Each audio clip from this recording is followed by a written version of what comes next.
सभी शहीद जवान उत्तराखंड के हैं। पौड़ी के राइफलमैन अनुज सिंह शहीद, टिहरी गढ़वाल के नायक विनोद सिंह शहीद, पौड़ी के हवलदार कमल सिंह शहीद हुए हैं। रुद्रप्रयाग के नायब सूबेदार आनंद सिंह शहीद हुए हैं। टिहरी गढ़वाल के राइफलमैन आदर्श नेगी शहीद हुए हैं। सेना की गाड़ी पर आतंकियों ने हमला किया था। सेना की गाड़ी पर ग्रेनेड फेंका और फायरिंग की। ये दुखद खबर आपको बता रहे हैं। ये सभी पांचों जवान शहीद हुए हैं, वो उत्तराखंड के थे। सेना की गाड़ी पर आतंकियों ने हमला किया था। ये बड़ी खबर, जम्मू कश्मीर के कठुआ में आतंकी हमला, सेना की गाड़ी पर ग्रेनेड फेंका और फायरिंग की। रिटायर्ड जनरल के सिंह हमारे साथ फोन लाइन पर जुड़ चुके हैं। सर, ये बहुत ही दुखद है कि ये हमला हुआ और 5 जवान शहीद हो गए और सभी उत्तराखंड के।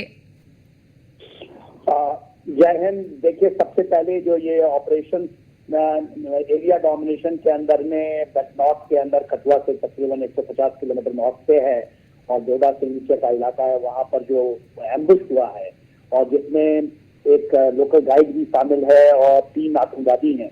ये उन जवानों की शहादत है, उनके परिवारों को, उनके साथ और उनके जितने भी सेना के लोग हैं, जिस यूनिट को बिलोंग करते हैं, मैं भी बहुत उनके साथ मैं ये कहूँगा कि मैं उनके साथ खड़ा हूँ, आपके साथ, और वो अकेले नहीं। देखिए, ये जो शहादतें हो रही हैं एक ही जगह के एक ही लोग, वो भारत माता के सपूत हैं जो आज भी मरने मारने के लिए तैयार है। मगर ये घटनाएं ऐसी बढ़ रही हैं। देखिए, 2 दिन के अंदर में, 3 दिन के अंदर में 7 जवानों की शहादत हुई है। और ये केवल ऐसा नहीं, पूरा पुंछ से लेकर यदि आप आए कठुआ या ऊपर चले जाए कुलगाम का इलाका, पुलवामा, तो सारी जगह फिर से ये ऑपरेशन चल रहे हैं और ये जिहाद है। और जिहाद में वहाँ के लोकल भी शामिल हैं जो उनको पनाह देते हैं। और हमारे बहुत रिस्ट्रिक्शंस लगा रखे हैं फौज के अंदर में। केवल हम रिएक्टिव ऑपरेशंस करते हैं, हम ऑफेंसिव ऑपरेशंस नहीं कर पाते हैं बेचारे वो जवान। तो वो बेचारे, उनकी शहादत इस तरह से जाएगी क्योंकि वो लड़ने आए हैं, वो एक ऑफेंसिव ऑपरेशन करना चाहते हैं। तो ये कहीं एक बड़ी बात है। मगर आज मैं ये बात नहीं उठाऊंगा आपके चैनलों से, मगर ये बात है कि मुझे बहुत दुख है। मैं उन परिवारजनों को ये दिलाता हूँ कि उनकी शहादत ऐसे नहीं जाएगी।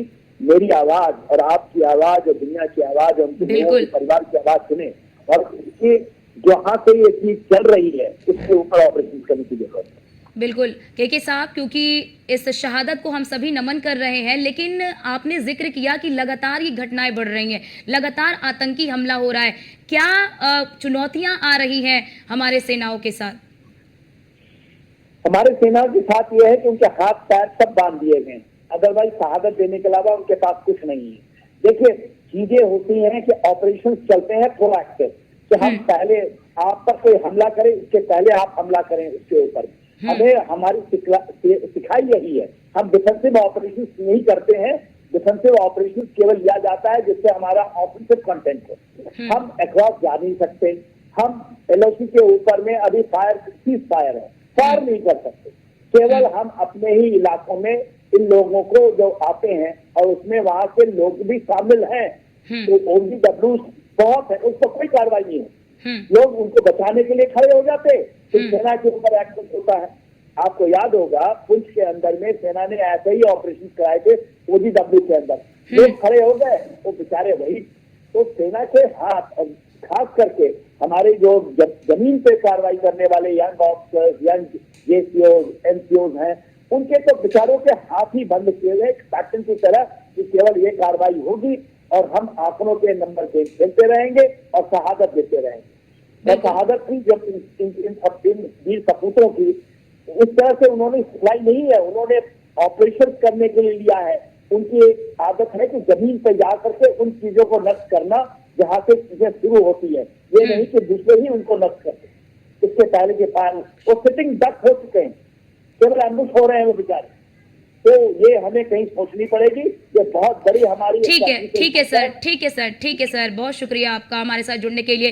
प्रफुल्ल बख्शी हमारे साथ जुड़ चुके हैं, रक्षा विशेषज्ञ हैं। सर, हम आज ये कह रहे हैं कि हमने अपने सेनाओं को अत्याधुनिक हथियार दिए हैं, हथियारों से लैस कर दिया है, उसके बावजूद भी इस तरह की शहादत हो रही है। देखिए, ऐसा है, एक ध्यान से बात सुनने की है।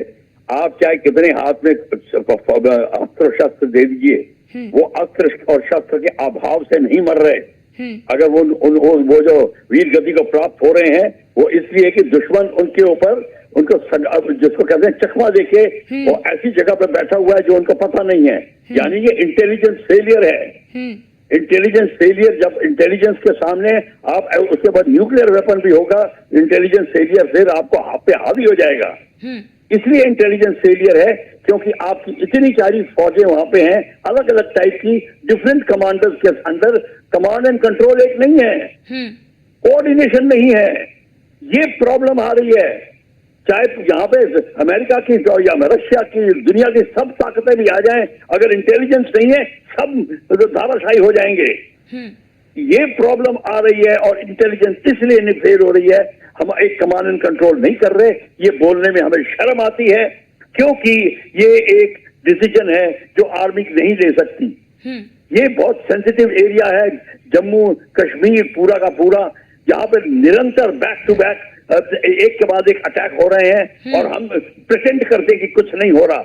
ये इसलिए हो रहा है कि जब आपका स्लीपर सेल्स बैठे हैं वो उनको मदद करते जा रहे हैं और आपकी इंटेलिजेंस स्लीपर सेल्स को ही नहीं निकाल पा रही, तो आप टेररिस्ट को कहां ढूंढेंगे?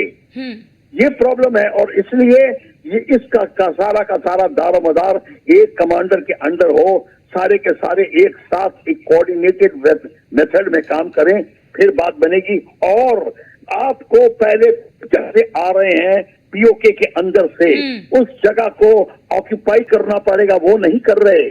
वो वहां से आराम से आ रहे हैं, आराम से आके छुप जाते हैं, जहां इनके सगे संबंधी बैठे हैं वो उनको खिलाते फिराते हैं और उनको एम्यूनिशन भी सब मिल रहा है, उनको मॉनिटरी सब सपोर्ट भी आ रहा है, मॉरल सपोर्ट भी आ रहा है, रिलीजियस सपोर्ट भी आ रहा है।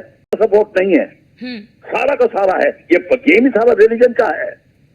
और इसीलिए हमको उचित कदम उठाने का यही तरीका है कि जब आपका एक कमांड एंड कंट्रोल होगा और उधर आप पीओके को बंद करेंगे और 8-9 जगह जहां से वो आ रहे हैं उस जगह को ऑक्यूपाई करेंगे।